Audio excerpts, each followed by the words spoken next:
Pertama kalau bicara deforestasi ya, baik berdasarkan data pemerintah atau data lainnya yang diproduksi oleh teman-teman CSO, itu masih terjadi. Walaupun memang angkanya tidak setinggi deforestasi yang terjadi di periode sebelumnya.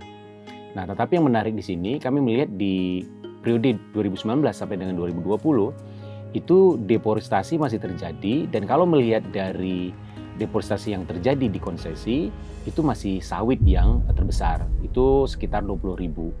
Dan sayang itu 18,4%-nya deforestasi terjadi di kebun sawit yang bersertifikat, yang mendapat sertifikat baik itu ISPO ataupun RSPO.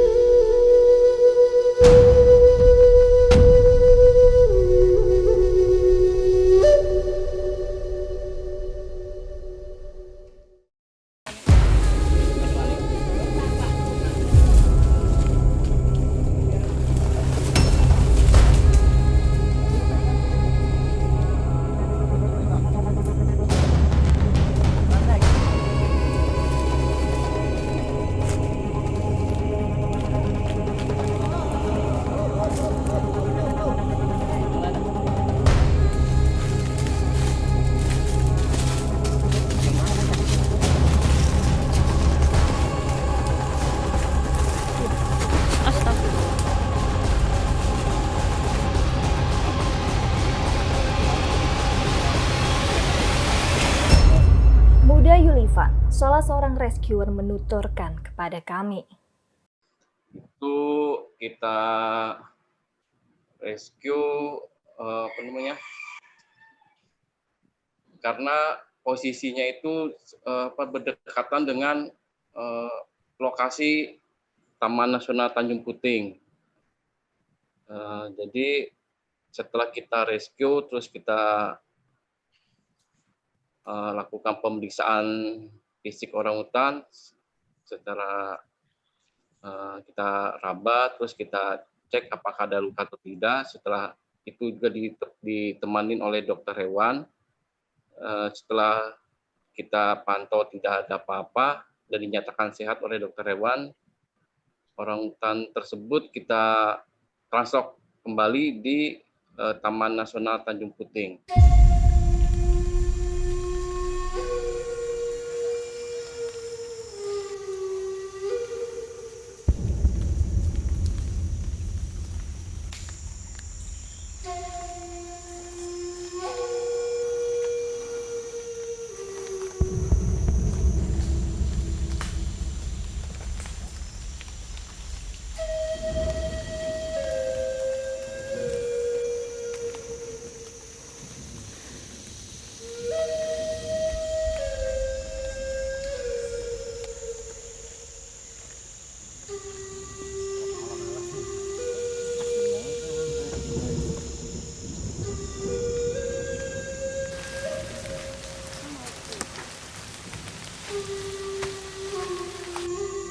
Kasus orangutan masuk ke perkebunan kerap terjadi.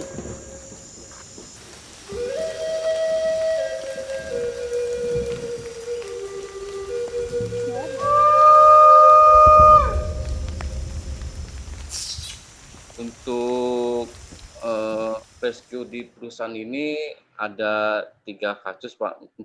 Dari bulan Januari sampai per Maret kemarin, Pak.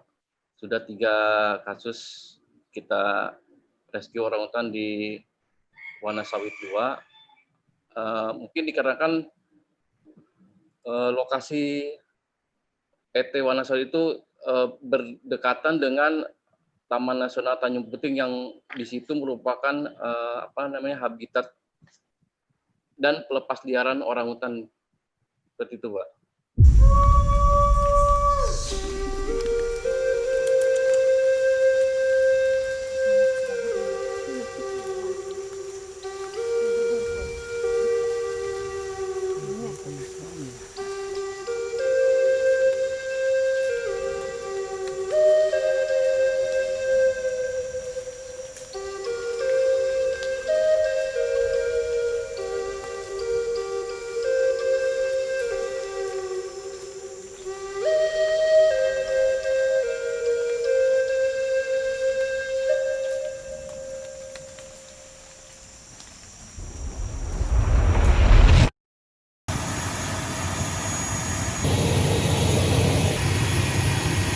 Captain Telma all the crew. Wish you very pleasant flight. Thank you for flying with Wings Air.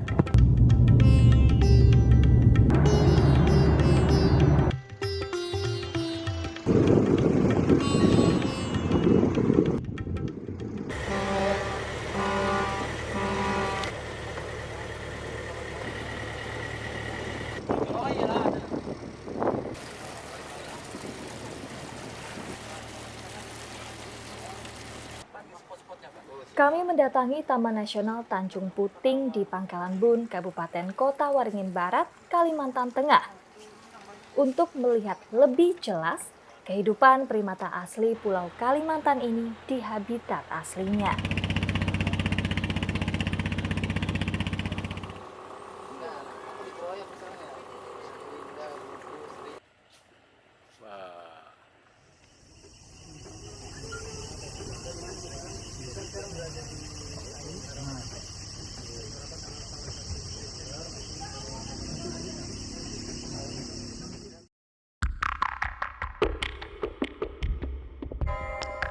TNPP memiliki luas kurang lebih 411.410,97 hektar, mengacu pada dokumen akhir yang diterbitkan tanggal 16 Juli 2019.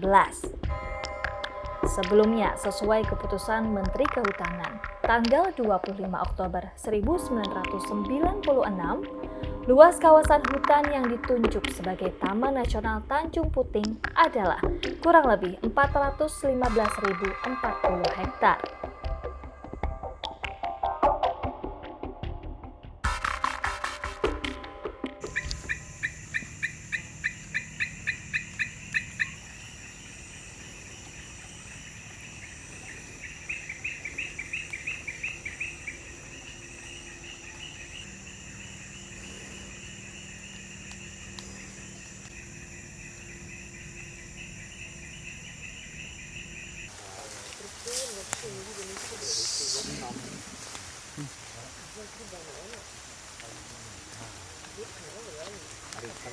Selain itu, Tanjung Puting merupakan cagar biosfer di Indonesia yang ditetapkan oleh UNESCO. Hutan ini merupakan habitat orangutan atau Pongo pygmaeus terbesar di dunia. Ancaman utama yang dihadapi oleh orangutan Borneo adalah kehilangan habitat, pembalakan liar, kebakaran hutan, perburuan dan perdagangan orangutan untuk menjadi satwa peliharaan.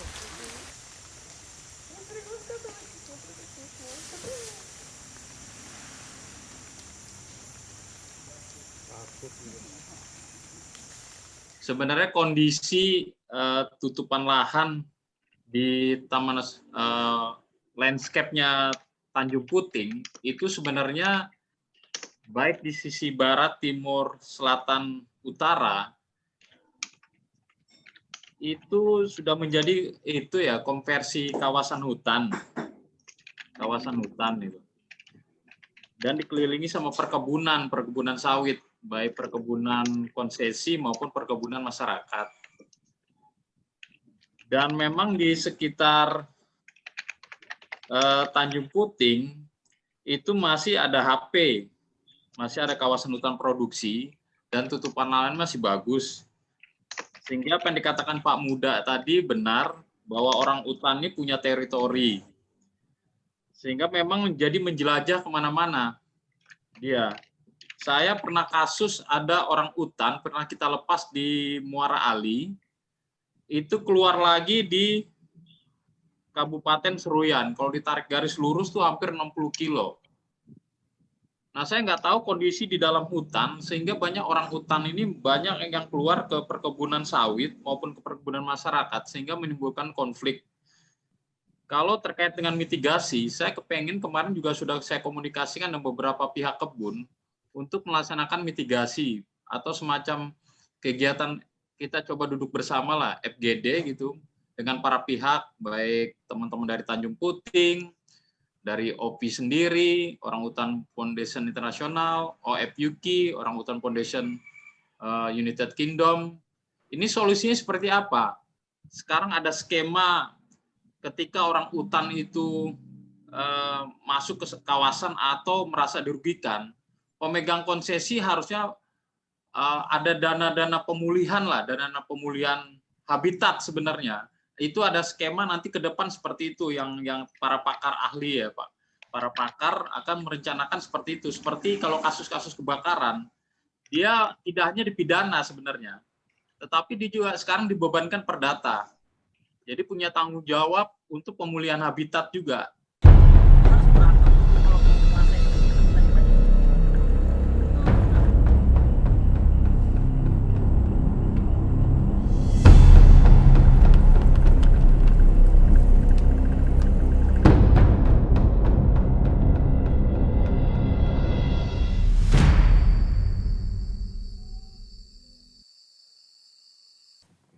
Itu yang sebenarnya menurut kami dampak yang tidak diperhitungkan ketika pemberian izin ya.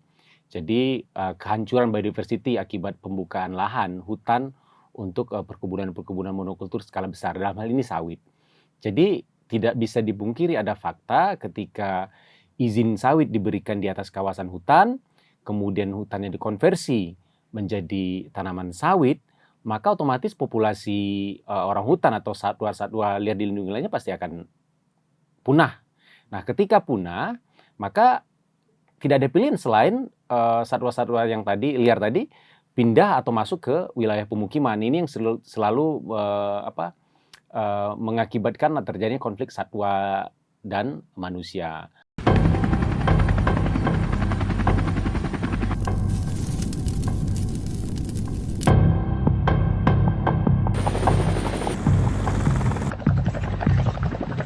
Selain konversi lahan, kebakaran hutan menjadi penyebab hilangnya habitat dan juga berkurangnya populasi orang hutan.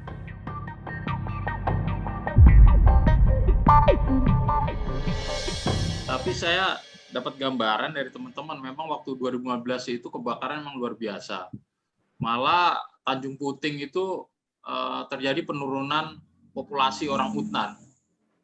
Memang habitatnya hampir 60.000 dari luasan 400.000 lebih Taman Nasional Tanjung Puting serta SM Lamandau. SM Lamandau itu habitatnya orang hutan itu hanya 32.000. Itu orang hutan itu banyak yang mati gitu. Ada kasus yang mati juga, ada yang keluar dari habitatnya. Nah, itu yang saya dapat informasi dari teman-teman, kasusnya waktu itu seperti itu tahun 2015. Akhirnya habitatnya rusak, orang hutannya keluar kawasan, sehingga banyak memang di perkebunan gitu. Orang hutannya sendiri.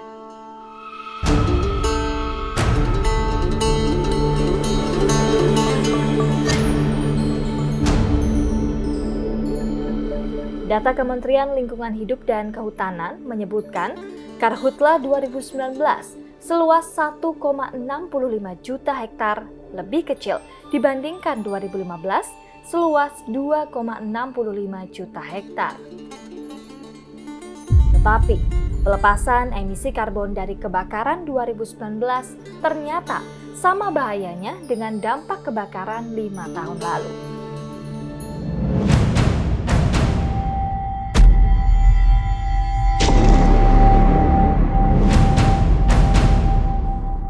Investigasi Tempo menilik penyebab kebakaran di 3 konsesi korporasi kehutanan dan perkebunan sawit. Mereka beroperasi di 3 provinsi penyumbang area terbakar paling luas 2 tahun lalu. Sumatera Selatan, Kalimantan Tengah, dan Kalimantan Barat.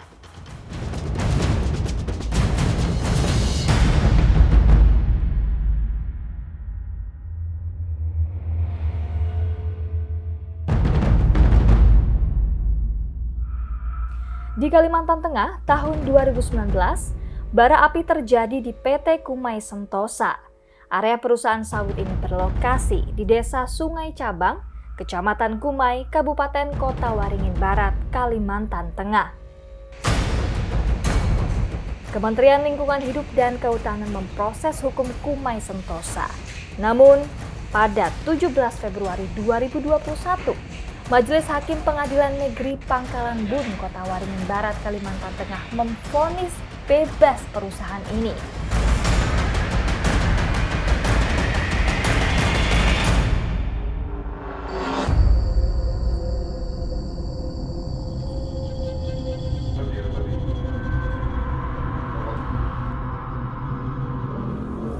Direktur Informasi dan Data Auriga Nusantara, Dedi Pratama Gumara memaparkan temuan lembaganya kepada kami perihal kebakaran hutan dan lahan yang terjadi di tahun 2019.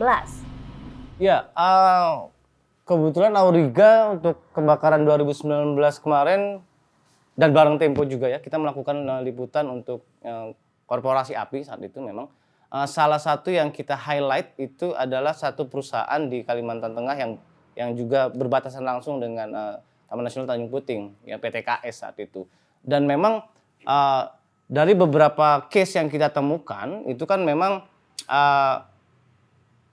kebakaran itu terjadi karena ada aktivitas perkebunan yang kemudian berpotensi menjadikan itu lahan jadi terbakar gitu ya. Nah, ada beberapa. Nah, salah satunya di PTKS itu yang memang berbatasan langsung dengan Taman Nasional Tanjung Puting gitu ya. Jadi memang yang sebelumnya belum dibuka, belum ada aktivitas land clearing, belum ada aktivitas pembangunan kanal. Saat itu terjadi, saat itu dilakukan land clearing, saat itu dibuka kanalnya, nah ini frekuensi kebakarannya semakin meninggi gitu ya. Nah, yang kita catat kemarin dan kita juga bersama-sama dengan Prof. Bambang Hero melihat fenomena itu, gitu ya. Bahkan teman-teman IPB saat itu langsung terjun ke lapangan untuk mengcollecting datanya. Dan memang itu kejadian luar biasa dan mungkin yang paling masif juga ya. Kalau melihat batasan konsesinya, rasanya itu hampir semua terbakar gitu.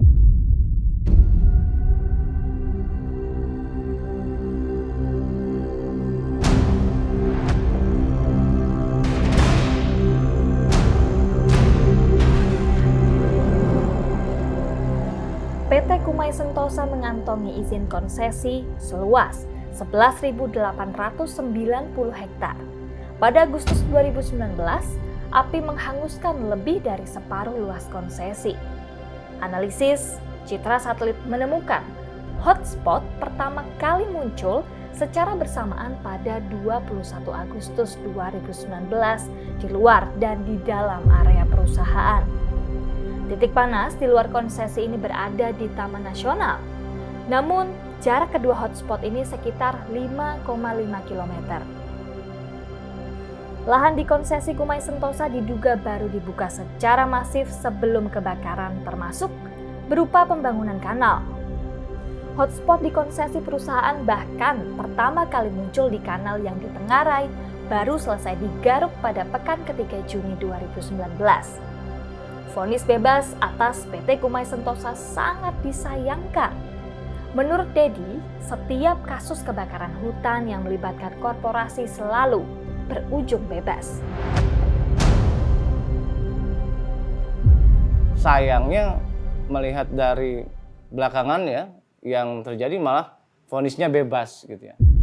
Nah, ironinya di beberapa di kasus-kasus kebakaran yang memang indikasi pelakunya itu masyarakat, itu malah vonisnya divonis bersalah gitu ya, atau ada vonis penjara di situ. Sementara yang kita tahu dia terbakar hebat gitu ya, dan bahkan mungkin hitungan lingkungannya saya tidak mengikuti ya, tapi hitungan lingkungannya itu sangat besar, itu divonis bebas gitu ya. Nah, ini yang sangat disayangkan sih Bang. Takutnya ke depan ketika terjadi lagi seperti ini ya, ini jadi salah satu yang di-refer sama penegak hukum untuk dapat membebaskan dan tidak dapat menjerat pelaku kebakaran gitu. Itu diangkat.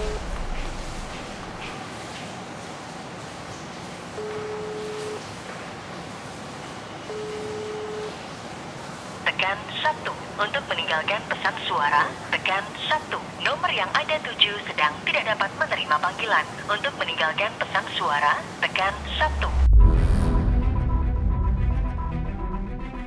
Kami berusaha untuk mengkonfirmasi bebasnya PT Kumai Sentosa dari jerat hukum kepada Kementerian Lingkungan Hidup dan Kehutanan, namun telepon dan pesan singkat yang kami sampaikan tidak berbalas.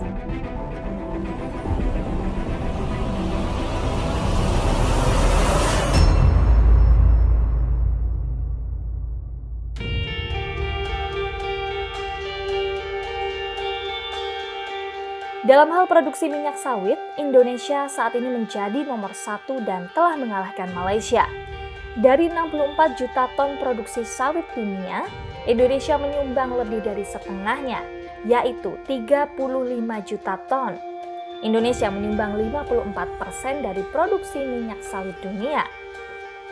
Data Gabungan Pengusaha Kelapa Sawit Indonesia atau GAPDI menyebutkan, luas lahan kelapa sawit telah berkembang dari 300.000 hektar di tahun 1980 saat ini menjadi 16,1 juta hektar dengan produksi CPO sebesar 40 juta ton. Kelapa sawit jadi penyumbang terbesar devisa negara dari total nilai ekspor yang terus meningkat. Direktur Yayasan Madani Berkelanjutan, Muhammad Teguh Surya, punya pandangan berbeda terkait kesejahteraan masyarakat dan daerah dari sawit. Nah, bagi kami kalau melihat apakah sawit bisa berkontribusi optimal pada kesejahteraan daerah dan petani dan merujuk pada data yang dirilis pemerintah sendiri, sebenarnya pemerintah sendiri menyadari, hanya saja memang data ini sepertinya tidak pernah diulas dan dibaca dengan serius setelah diproduksi ya.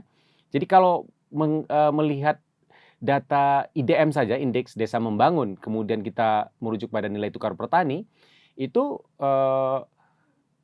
sawit itu belum berkontribusi optimal pada kesejahteraan daerah dan masyarakat di wilayah sentra sawit. Kalau nilai tukar petani itu kita lihat itu semuanya rata-rata di bawah 100. Nah ini menandakan apa? Bahwasannya petani-petani sawit atau masyarakat di sekitar kebun-kebun sawit itu pengeluarannya masih didominasi oleh pengeluaran yang bersifat memenuhi kebutuhan pokok saja gitu.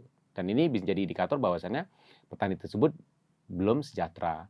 Kalau dibandingkan dengan komoditi lain itu sebenarnya angka NTP-nya, nilai tukar petaninya lebih tinggi gitu. Dalam artian bisa dikatakan lebih sejahtera.